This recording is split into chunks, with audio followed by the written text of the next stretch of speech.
Imagine this. You've spent your entire life avoiding conflict, smoothing tensions, swallowing words, bending to keep the peace. Yet instead of freedom, you feel an invisible cage tightening around you. The deeper you retreat, the more power you surrender. Nietzsche's warning echoes. If you want to be free, stop being afraid of conflict. But how? Society brands conflict as failure, conditioning you to crave harmony at any cost. Yet what if this aversion is the deepest manipulation technique of all, a psychological trap masquerading as virtue? What if true liberation lies not in avoidance, but in the fire of friction? The fear of conflict is not natural, it's engineered. From childhood, you were taught that disagreement is dangerous, that rocking the boat makes you unlovable. Carl Jung saw this as the shadow of conformity, the part of ourselves we bury to belong. Nietzsche called it slave morality, a system that rewards obedience and punishes defiance.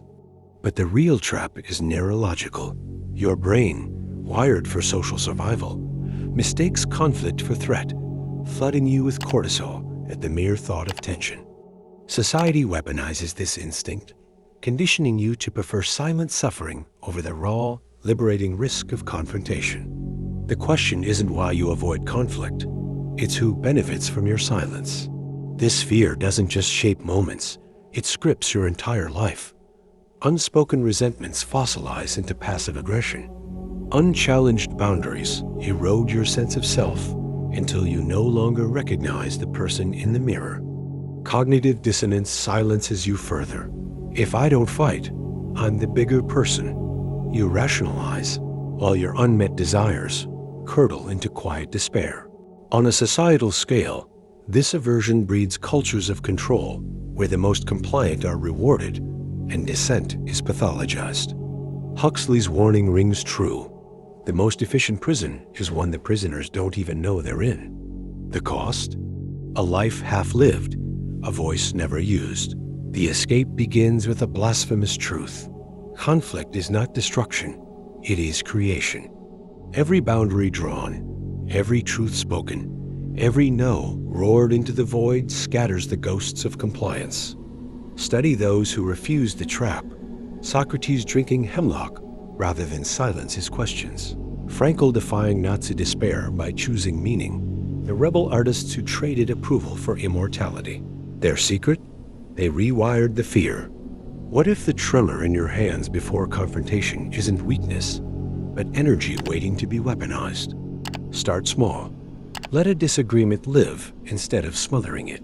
Watch as the world, trembling, adjusts your unapologetic presence. Here is the revelation that changes everything. Your fear of conflict was never about preserving peace. It was about avoiding the terrifying responsibility of your own power. Every time you silenced yourself to keep the illusion of harmony, you betrayed the raw, divine truth within you. Nietzsche's genius was recognizing this. In the end, it is the desire, not the desired, that we love. The friction you avoid is the very forge where your authentic self is hammered into existence. This is the sacred paradox. True freedom lives in the fire of opposition. The moment you stop fearing conflict, you become ungovernable. Not by others, not by society's hollow expectations, not even by your own conditioned fears. The world will try to punish you at first, then negotiate, then finally, inevitably, respect you. So ask yourself now, with the ashes of old lies settling, what gods will you defy to become what you truly are? The answer writes your destiny.